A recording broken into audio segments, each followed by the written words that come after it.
Selamat pagi Abang. Hmm. Apa kabar Abang nih? Baik dong. Nih kita lagi akan membahas kontroversi dari kuasa hukum RG Bang. Oh, mengundang pro dan kontra nih Bang. Seperti apa nih Bang? Kan kemarin dia bilang, pertama dia bilang eh kontestasinya Nick Cameron ini kan modus. Waktu itu kan pernah dibahas apa. Yang kedua dia menyinggung para praktisi hukum yang berkomentar tentang kasus ini. Dia bilang advokat di setengah dia advokat nih. Masih banyak nih, kita bahas satu dulu. Gimana Bang nih? Oke, terima kasih. Saya Advokat Dr. Togas Tumorang. Ya, dokter kandidat dari Tumorang SKIMATIRA. Jadi untuk meng-counter atau mengklarifikasi dari terkait kata-kata ada seseorang pengacara mengaku dirinya advokat dan yang lainnya mungkin dianggap alpokat, ya. Ini sebenarnya melecehkan diri sendiri. Artinya dia meludah ke muka dia sendiri. Karena di dalam hukum acara yang dikenal sebagai pilar hukum itu hanya advokat, jaksa, hakim, dan polisi. Tidak ada alpokat. Nah, kalau orang itu menyebut alpokat, berarti dia tidak ngerti yang namanya 4 hukum tadi, aparat penegak hukum tadi, yaitu jaksa, hakim, polisi, dan pengacara. Nah, jangan-jangan malah dia yang menyebut dirinya sebagai seorang advokat, malah diduga belum tentu sebagai apa yang disebut dirinya. Karena menyamakan profesi mulia yang namanya advokat menjadi alpokat itu sangat-sangat melecehkan.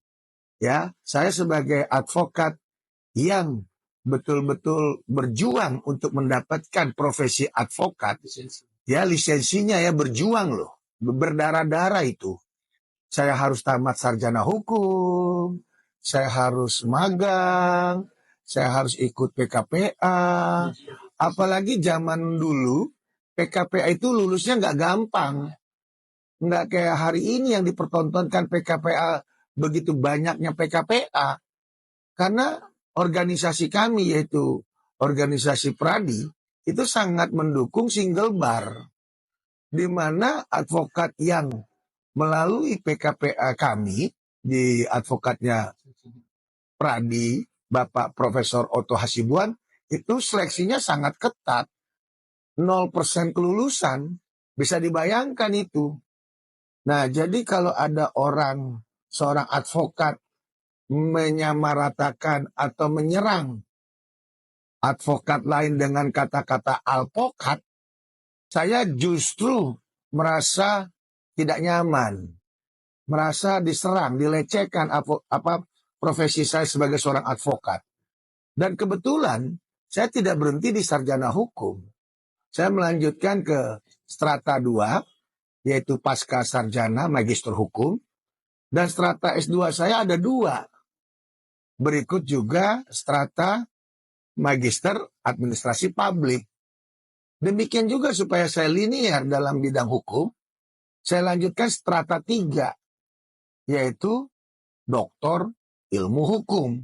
Nah, jadi kalau ada orang yang keluar-keluar di sana yang mengaku dirinya sebagai seorang advokat dan menyerang advokat lain dengan kata-kata alpokat, ini jelas-jelas sangat tidak membuat saya nyaman sebagai advokat yang di bawah naungan organisasi besar, yaitu Pradi. Lagi sampai menyebut PKPA apa itu Bang? Apalagi mengatakan belajar PKPA dari mana? Lah, itu kan syarat. Sebelum menjadi seorang advokat, ya wajib PKPA.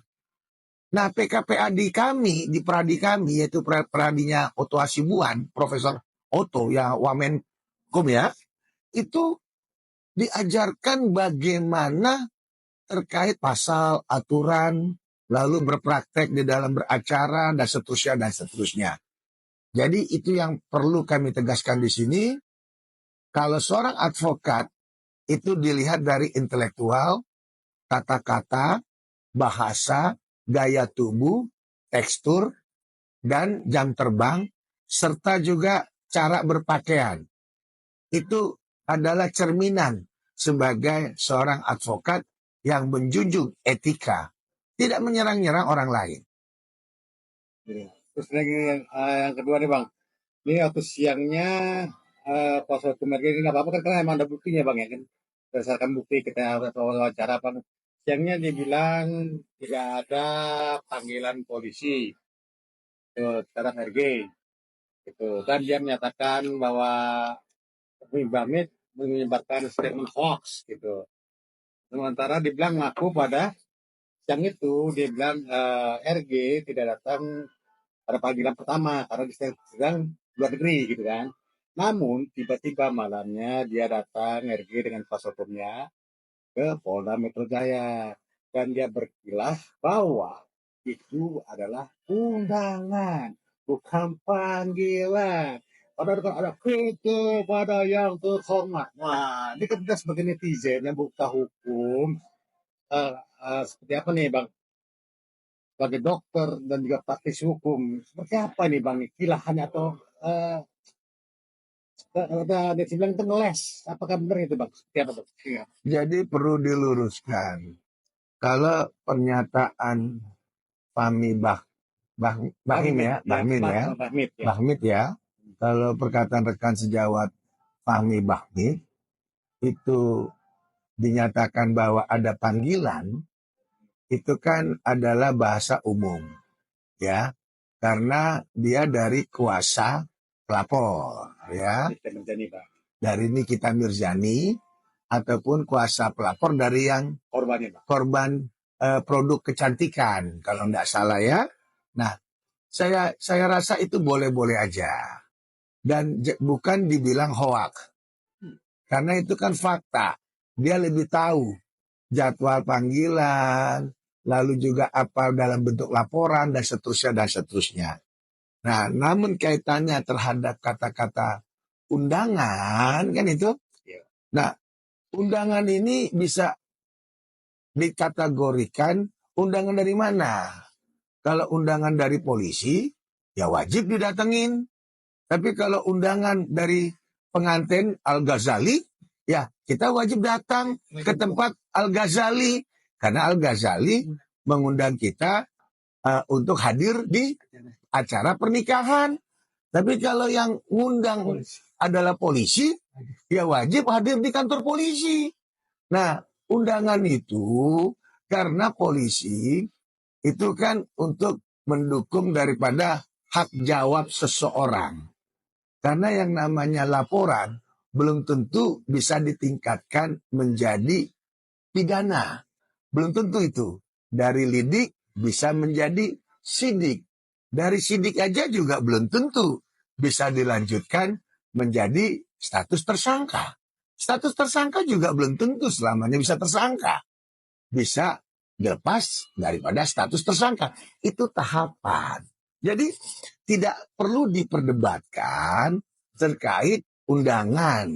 Namun pada hakikatnya undangan di kantor polisi itu sama juga dengan panggilan gitu loh. Ya, kalau undangan ke kantor polisi itu dibilang pesta, baru soal salah, baru itu hoak. Ya, nah undangan ke kantor polisi juga tata cara berpakaiannya juga harus yang seperti apa adanya, yang pada umumnya. Jangan bertata pakaian yang enggak juga. Dijagalah sopan santun misalnya. Karena kantor polisi. Tapi kalau undangan ke Al-Ghazali, boleh. Yang mewah-mewah. Nah, perlu digarisbawahi, undangan ke kantor polisi karena itu adalah resmi panggilan dari institusi kepolisian untuk didengar keterangannya, baik itu sebagai pelapor ataupun sebagai terlapor, bahkan sebagai saksi. Berarti secara tegas bisa sama aja Bang. Sama, cuman tahapannya ini supaya ada equal hak jawab istilahnya kalau dari pihak pers ya, Ya, itu hak jawab sebenarnya. Jadi dipanggil dulu dalam bentuk undangan. Tapi bukan undangan artinya tidak resmi. Bukannya undangan tidak potensial diatur hak hukum. Itu memang diatur sebelum ditingkatkan menjadi, ya, yang menjadi resmi. Artinya dipanggil sebagai terlapor. Jadi mengundang kontroversi dulu nih pasal hukum itu seperti apa nih Bang? Abang sebagai ini Kalau saya lihat agak lain memang ini pengacara-pengacara yang kayak gitu tuh ya. Artinya kok kepo daripada urusan orang lain. Fahmi Bahmi itu kan menerangkan kepada publik, kepada netizen.